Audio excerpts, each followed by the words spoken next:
जय गुरु जी। शुक्राना गुरु जी। सारी संगत को जय गुरु जी।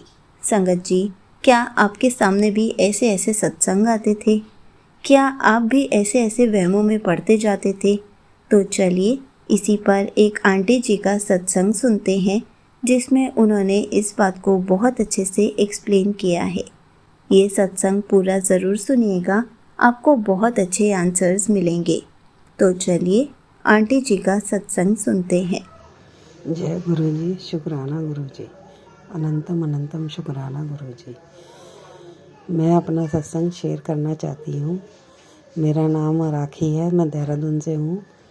मेरा एक्सीडेंट हो गया था 2024 में और मेरे बाजू की हड्डी क्रैक हो गई थी, तो उसकी वजह से मेरे अंदर काफ़ी वीकनेस आ गई थी।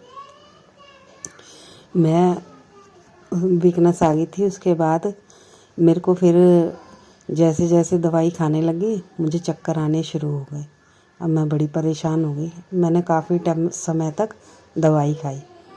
उसके बाद मेरे को चक्कर आने लग गए।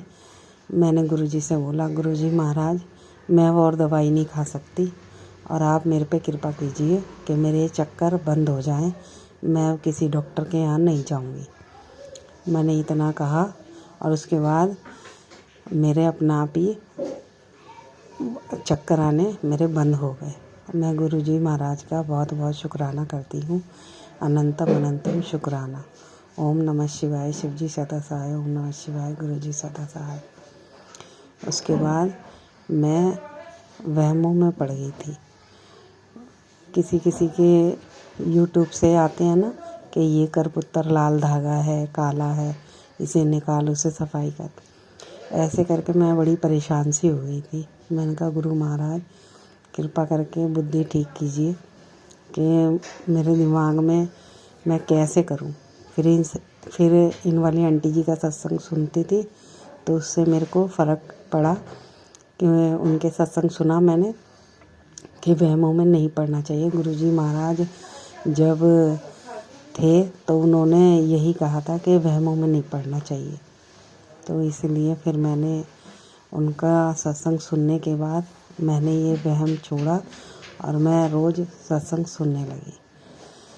तो गुरु महाराज का अनंतम अनंतम शुक्राना और आंटी जी का भी बहुत बहुत शुक्राना कि उनके सत्संग से। Thank you so much aunty ji, आपने अपना सत्संग पूरे गुरु परिवार के साथ शेयर किया। संगत जी, आपको पता है हमें भी कभी ऐसे वहमों में नहीं पड़ना चाहिए। संगत जी, अगर हम कभी ऐसे वहमों में पड़ जाते हैं तो गुरुजी हमारा हाथ पकड़कर हमें वहमों से दूर कर देते हैं, वहमों से बाहर निकाल देते हैं। इसलिए कभी भी बेकार के वहमों में ना पड़ें। हमेशा गुरुजी के सत्संग सुनकर पॉजिटिव बने रहें। बेकार के वहमों में पड़ने से कुछ नहीं होगा, क्योंकि गुरुजी हमें पॉजिटिव रखने आए हैं, हमारे अंदर नेगेटिविटी डालने नहीं आए।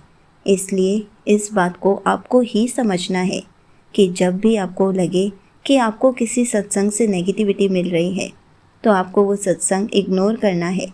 आपको ऐसे सत्संग नहीं सुनने हैं, क्योंकि गुरुजी हर किसी की लाइफ में मिरेकल्स करते हैं, कभी किसी को नेगेटिव नहीं बनाते। इसलिए हमेशा पॉजिटिव बने रहिए, पॉजिटिव सत्संग सुनिए और हमेशा ऐसे ही पॉजिटिव बने रहे और हमेशा खुश रहें। जय गुरु जी। शुक्राना गुरु जी।